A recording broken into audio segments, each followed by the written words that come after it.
गांव नवलपुर के किनारे बसा था एक पुराना हवेली जैसा घर, जो वर्षों से वीरान पड़ा था। किसी जमाने में वह घर बहुत हंसते खेलते परिवार का था, लेकिन समय की मार और एक रहस्यमय आग ने सब कुछ बदल दिया था। इसी गांव में रहता था एक सीधा सादा युवक, नाम था राजेश। गांव का हर व्यक्ति उसे ईमानदारी और मेहनती स्वभाव के लिए जानता था। खेती करता था, माँ बाप के गुजर जाने के बाद अकेला ही था, लेकिन अब वो अपने जीवन में किसी साथी की तलाश में था। एक दिन पड़ोस के गांव में एक मेले में उसकी मुलाकात हुई एक सुंदर और रहस्यमय लड़की से, सरिता। बड़ी बड़ी आंखें, गहरी मुस्कान और एक अजीब सी चमक उसके चेहरे पर। दोनों की बातें हुई, मुलाकातें बढ़ीं और जल्द ही दोनों ने शादी कर ली। शादी के कुछ ही दिन बाद गांव वालों ने अजीब चीजें महसूस करनी शुरू की। रात को हवाओं में अजीब चीखें सुनाई देती, खेतों में मवेशी गायब होने लगे और बच्चों की तबीयत अचानक खराब होने लगी। राजेश की पत्नी सरिता दिन में तो सामान्य दिखती थी, लेकिन रात को उसका व्यवहार बदलने लगता। वो घंटों तक आईने के सामने बैठी रहती, बिना पलक झपकाए। कभी कभी लगता जैसे किसी अदृश्य चीज से बात कर रही हो। राजेश ने भी एक रात देखा कि सरिता अपने कमरे से बाहर निकली और खेतों की ओर जा रही थी। वह चुपचाप उसके पीछे गया और देखा कि वह पुराने मंदिर के खंडहर में किसी अजीब भाषा में मंत्र पढ़ रही थी। चारों ओर काले कौवे उड़ रहे थे। अगले दिन राजेश गांव के पुजारी श्रीधर बाबा के पास गया और सब कुछ बताया। बाबा ने सुना और तुरंत गंभीर हो गए। उन्होंने कहा, बेटा, वो लड़की इंसान नहीं, एक डायन है।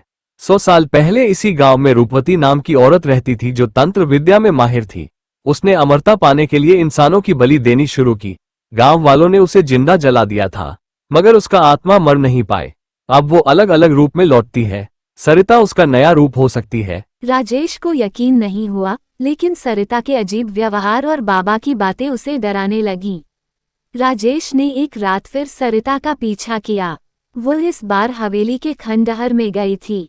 वहां उसने देखा कि सरिता ने एक भयानक स्त्री का रूप ले लिया है, जो ना इंसान था ना राक्षस, कुछ अजीब सा जैसे किसी दूसरे दुनिया की स्त्री। उसकी आंखें समान थीं और वह किसी छोटे बच्चे की बलि दे रही थी।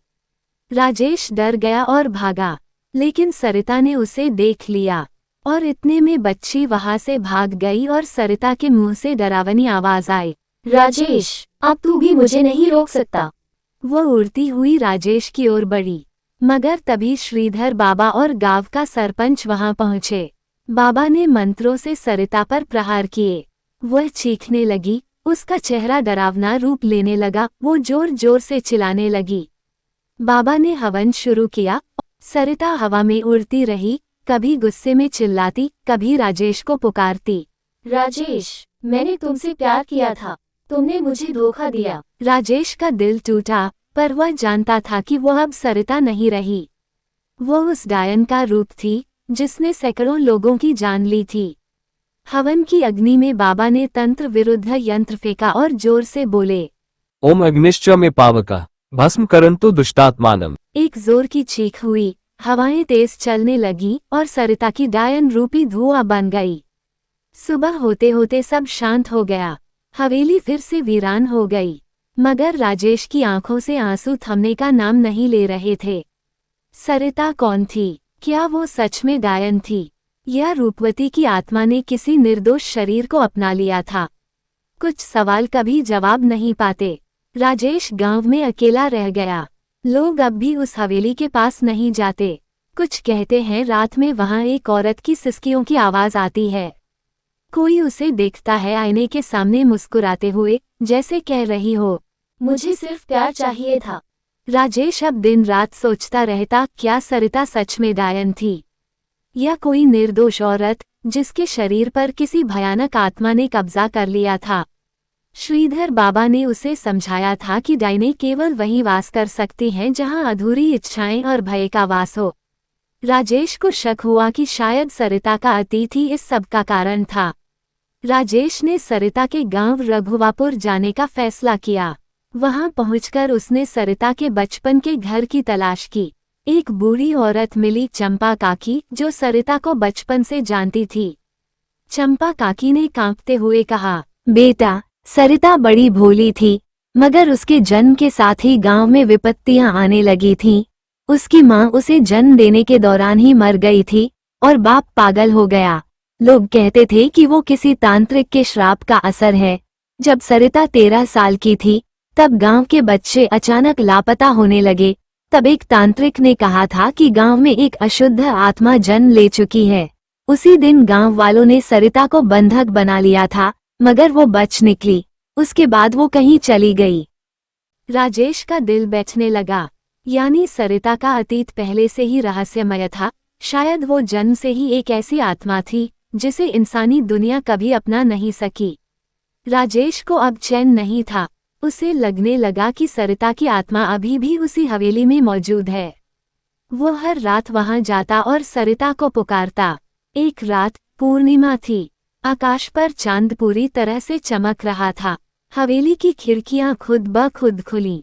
आईने के सामने वही परछाई दिखी, वही मुस्कुराहट, वही आंखें। सरिता की आत्मा धीरे धीरे प्रकट हुई।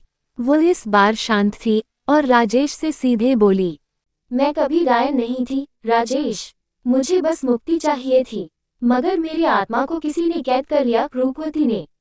उसी गायन ने जिसने मुझे अपने वश में किया।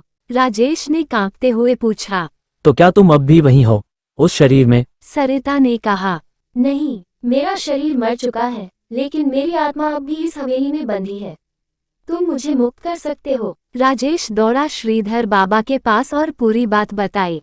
बाबा ने कहा, बेटा, अगर सरिता सचमुच निर्दोष है और उसकी आत्मा किसी और ने कैद की है, तो उसे मुक्त करना तुम्हारे ही हाथ में है। लेकिन याद रखना, तुम्हें फिर उसी रात पुराने मंदिर में जाना होगा, जहां पहली बार डायन ने अपना रूप दिखाया था। राजेश ने हिम्मत जुटाई। अगली रात वो मंदिर पहुंचा। सरिता की आत्मा उसके साथ थी। वहां उसने वही मंत्र दोहराए जो उस रात सरिता पढ़ रही थी, लेकिन उल्टे क्रम में। ओम भूर्भुवः स्वः। धीरे धीरे मंदिर की दीवारें हिलने लगीं। एक जोरदार चीख गूंजी। रूपवती की आत्मा फिर सामने आ गई। उसने सरिता की आत्मा को खींचने की कोशिश की, मगर राजेश ने तांत्रिक यंत्र जमीन पर रखा और जोर से बोला, ओम भूर्भुवः स्वः। एक आग की लपट उठी। रूपवती की आत्मा जलने लगी और सरिता की आत्मा शुद्ध, शांत और मुक्त हो गई। सरिता ने मुस्कुराते हुए कहा, अब मैं आजाद हूँ राजेश, धन्यवाद, मुझे आखिरकार मुक्ति मिल गई। उसका चेहरा धीरे धीरे प्रकाश में बदलने लगा और वह आसमान की ओर उड़ गई।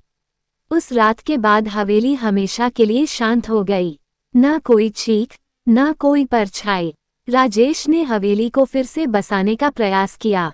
वहां एक छोटा मंदिर बनवाया, जिसमें सरिता की स्मृति में एक दीप जलता रहता है। गांव वाले अब उस हवेली को मुक्ति स्थल कहते हैं। कुछ कहानियां अधूरी लगती हैं, लेकिन उनका अंत सत्य और प्यार से होता है।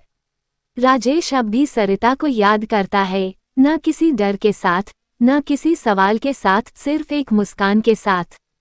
क्योंकि वह जानता है कि उसकी पत्नी डायन नहीं थी, वो बस एक अधूरी आत्मा थी जिसे प्यार ने मुक्ति दी।